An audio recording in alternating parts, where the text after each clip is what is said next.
Hello, little helper. Surprised to see me? It's true, I don't think I've ever come to your chambers personally. I usually send for you to come to me. I'm just in an uncharacteristically good mood today. How is your day going? That was rhetorical. Anyway, my day is going just splendidly. Mm-hmm. The plan is working. Corella, the Great Witch, has accepted my offer to start manufacturing magical artifacts for her, and my subjects are actually excited to start working on them.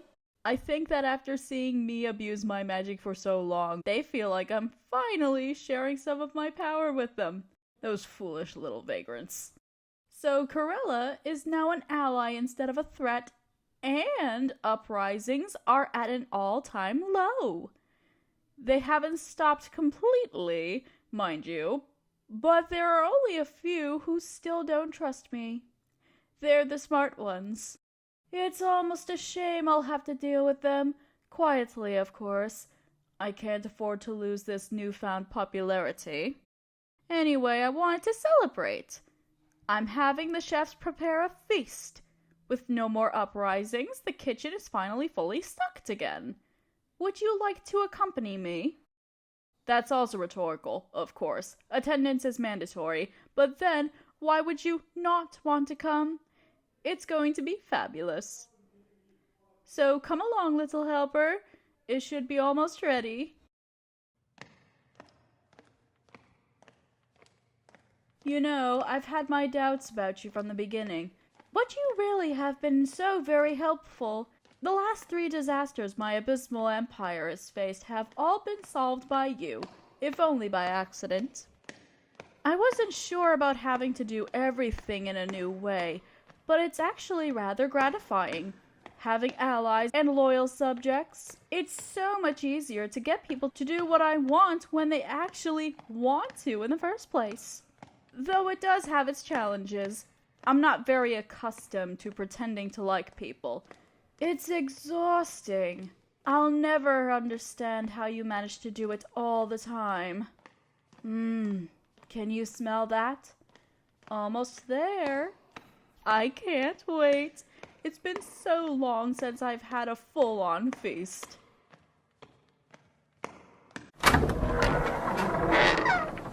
Doesn't that look delicious? Fine meats, fresh fruits, baked goods, all as much as we can eat. Oh, well, before now, I probably would have had all the excess thrown away. I can't say that I'm thrilled about the idea of letting people eat my leftover food. It's too good for them, if you ask me. But if I'm going to maintain this new image, then I need to make a few concessions here and there. So after we're finished, the servants can take their pick, and the rest will be distributed to some of the better-behaved commoners. I'm starting to see the merits of a bit of benevolence. I imagine it lets the common rabble pretend that they're not completely at my mercy. So, let them have my scraps. Part of me wonders if I'm being true to myself, admittedly. The whole reason I decided to rule with an iron fist in the first place was because my father died heartbroken and disrespected because he tried to be a king beloved by his people. But in the end, I think the point is that I don't want to be manipulated. It shouldn't hurt to be somewhat liked, so long as I don't let my subjects rule me. But here I am, prattling on with all this food in front of me. Let's eat. I wonder what I should do with this newfound popularity. It's just not enough to simply avoid rebellions. I ought to take advantage of this, don't you? Now might be a good opportunity to start preparing to fight back against the Eastern Kingdoms Alliance. If I can spend a few years riling my subjects up and making them think that the Alliance pressured me into doing all these things I did, then I could have a whole army of fanatical followers to do my bidding. Much better than unwilling conscripts, I'd imagine. Not to mention, I'd have Corella on my side. Yes, you're right. That's a talk for later. I'm just excited about the prospect, that's all. I think what we should talk about is me and you. I think our relationship has been far too formal, don't you think? A friend? That's cute. But we can't be friends. Friends are equals, and well, as much as I've grown to like you, you're hardly my equal. You're more like a favored servant or a beloved pet, a familiar even. You're amusing and useful, and I want you to be at my side more often.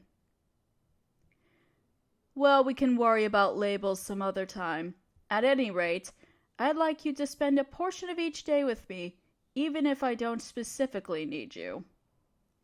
I'll admit, aside from enjoying your company, I have a more practical reason I want you around. I want to understand you and how you think. I mean, naturally, I intend to keep you around and benefit from your unique point of view, but I just can't help but be curious.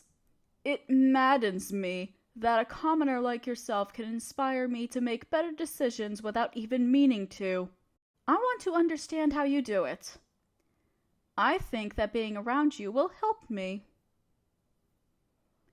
I might even go as far as promoting you one day. Grand Advisor has a nice ring to it, don't you think? You could have your own servants, and even have a certain amount of sway over imperial matters. Though I can't give you a promotion of any kind until you've become just a little bit less goody-goody. I realize it's part of why you're useful, but I can't have a high-ranking official in my empire being a pushover. Maybe I ought to bring you to my Colosseum sometime. Unfortunately, I don't think I can just take random people off the street anymore, but perhaps I could use criminals. Oh, or even spin some sort of story of how glorious being a gladiator would be, and get willing volunteers. After enjoying watching a few fights to the death, you might finally develop a healthy bit of bloodlust. Humph! Have you tried the roasted boar? It's perfectly crisp on the outside, absolutely divine. It's been ages since I've had boar. They're not native to Goril, so I have to export it from another of the kingdoms in the Empire. It's incredible how much more food you have access to when your trade routes aren't being obstructed. That might make for good propaganda. If I let the commoners have a little bit of my imported food, they'll grow attached. I can insist that they couldn't have that kind of variety anywhere except in the Empire. Do you see that? You said nothing. Absolutely nothing, and yet I never could have come up with it without you here. I thought the first idea you inspired was a fluke, honestly, but it's been a constant occurrence ever since. How do you do it? Of course. You see? You're useful to me, and you have absolutely no idea how you do it. It would be an utter waste not to keep you by my side where you can inspire me. And maybe that's another thing that I can spin to my advantage. If you become more prominent, I can use you as proof that commoners can do well for themselves if they're talented. The illusion of upwards mobility could be a good tool to control the masses. I know, I'm plotting again. It's just so fun. I used to think that deceit was just for weaklings. I had no idea it could be so interesting to plan around people's expectations. And you know what else? I received an unsolicited gift the other day. One village in particular benefited immensely from the funding, and supplies I provided for artifact manufacturing. They put together some sort of art project. I don't know exactly how to describe it. A bunch of wood and feathers woven together. It's horrid to look at, really, but they gave it to me without demanding it. I've never been given a gift by anyone other than my father before. It felt good. Hush! I'll tolerate no such slander. I do not have a soft spot. Well, you can say that in public.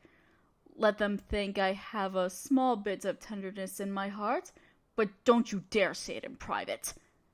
I'm still the powerful, dispassionate empress I've always been. I'm also getting full. We'd better roll out dessert before I don't have any room left for it. After we're finished, let's brainstorm ideas on something to do together. Some sort of bonding activity. I want to kick off our new, closer relationship with something fun. We can do anything you want, just so as long as I want to do it too. But until then, dessert is here. Let's dig in, my little helper.